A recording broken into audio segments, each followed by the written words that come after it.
Hi, it's Vicky here with another art journal page.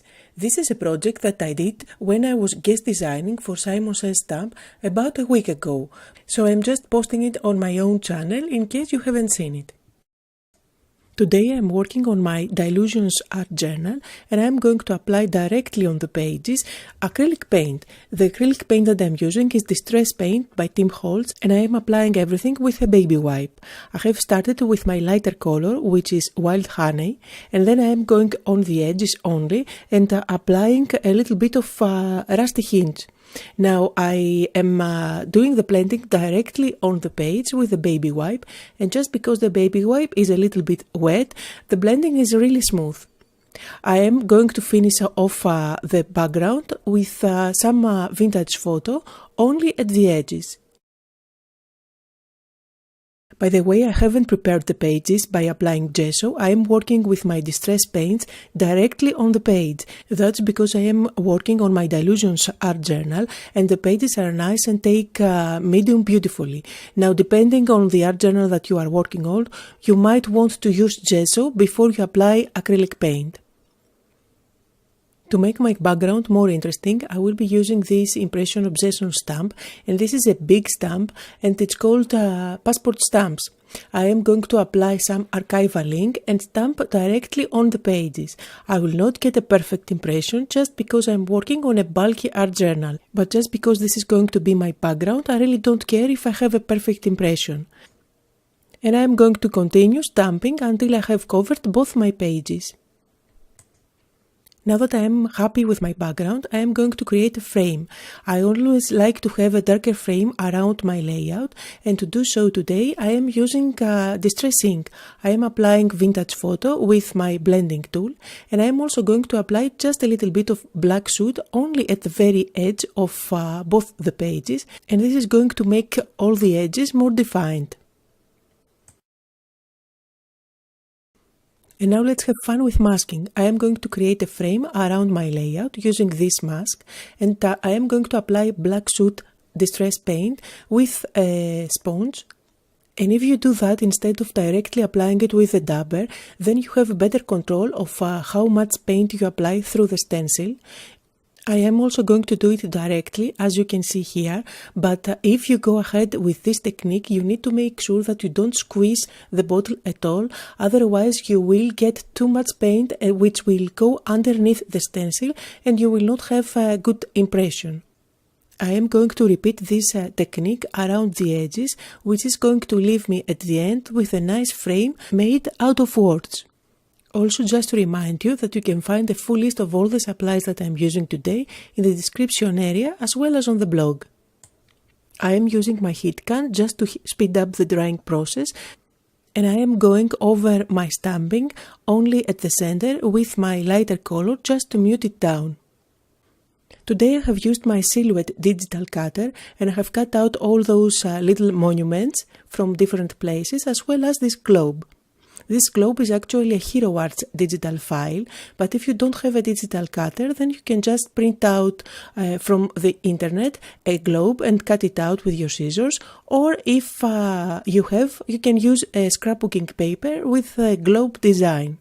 So I'm just cutting out a piece of white cardstock which is going to serve as the background of this globe, so I am going to color everything blue.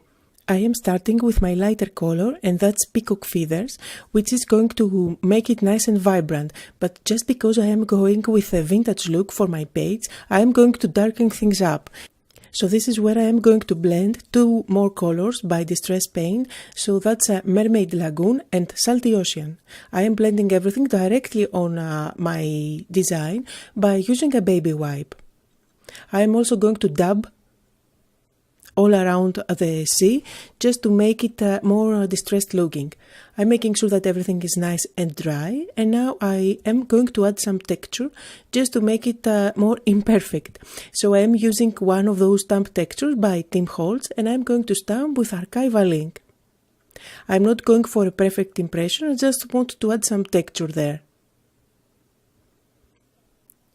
Also, just to make it look more distressed and vintage looking, I am going lightly over the whole area with Vintage Photo.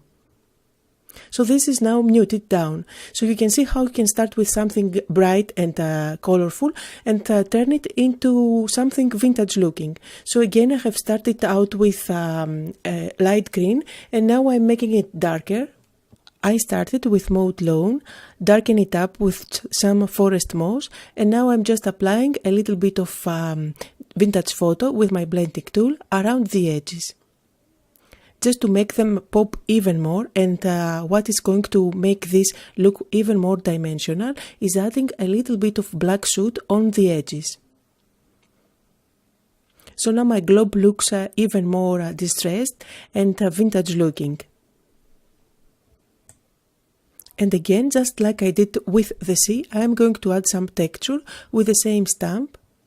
This time I'm using green archival ink. And I'm just stamping all over to add the texture. To stick the two pieces of my globe together, I am using some gel medium, which I am applying at the back with my brush. My brush is totally dry, so I'm not transferring any water to my pieces. I'm going to stick them down and just put a couple of acrylic blocks there until they are nice and dry. And while the globe is drying, I am going to go ahead and color black all the monuments. Now I could have used my acrylic paints with a brush or a marker like I'm doing now, or you can always cut them out directly of black paper. So I'm just going to cover up the back of the globe with gel medium and I'm staying away from the edges just because I want to tuck behind those monuments. I'm going to place it on one of the pages. Coming off from the sides, I always like to stick my focal points slightly off the side just because I think that it makes the layout more interesting. And now I will go ahead and start sticking each of those famous landscapes around the globe. To stick everything down, I am using again gel medium. I am trying to be very neat with gel medium, staying away from the areas where I have applied distress ink, because gel medium is going to make distress ink to run. I am applying gel medium with a dry brush. I haven't dipped my brush in water or anything, so this is going to make it even easier for me to keep everything nice and neat without having any ink smudging. I am going to stick all those monuments in a row around the globe, and I think that this is such a beautiful scene. It's one of my favorite layouts for sure. And I just had to use the Parthenon since I'm Greek. So once everything is down, I am going to use my scissors and cut out the excess paper, making everything nice and neat. And to keep the continuity of the design, I am going to use my blending tool and apply some black soot around the edges to get rid of that white edge. So now it's time to add my quote. And today I'm using this quote: I am in love with cities I've never been to and people I have never met. So I have print out with my printer some parts of this quote, so I am cutting them out with my scissors now. And I'm going to stick them directly on my page, and there are only two words that I haven't printed out, and those words are cities and people, which I am going to stamp with this font. This is an alphabet stamp by Tim Holtz, and I always like to have some words bigger than others in my quote, just those words that mean the most on this quote. So I am having cities and people bigger now. I am stamping letter by letter just because this is quite bulky and I wouldn't have a good impression otherwise. And just to make it even more vibrant, I am going all over with my black marker. Now I'm using gel medium at the back of those strips and sticking them down. And my quote is nicely placed there. And just to make sure that those paper strips are not going to peel off at some point, I am going over them with some gel medium as well. So now my layout is mainly finished. All that's left to do is to do the finishing touches with my white gel pen. To do so, I am adding a white line only on one side of the monuments. And you can see how this technique really makes them look more three-dimensional and helps them pop more out of the background. I have zoomed in for you so you can see exactly what I am doing. Just a white line only on one side of all the monuments.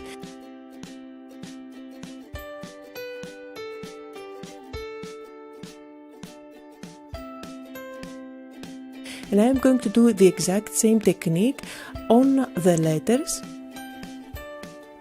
as well as add some white touches on the globe. And that was the art journal for today. I hope you had fun and got inspired. And if you did, don't forget to leave me a comment as well as give me thumbs up on my YouTube channel. Here are some close-up photos of my art journal layout today.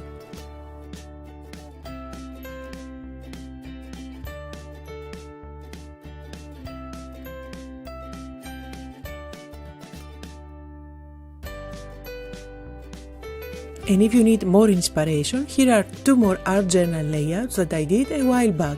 Thank you all for watching.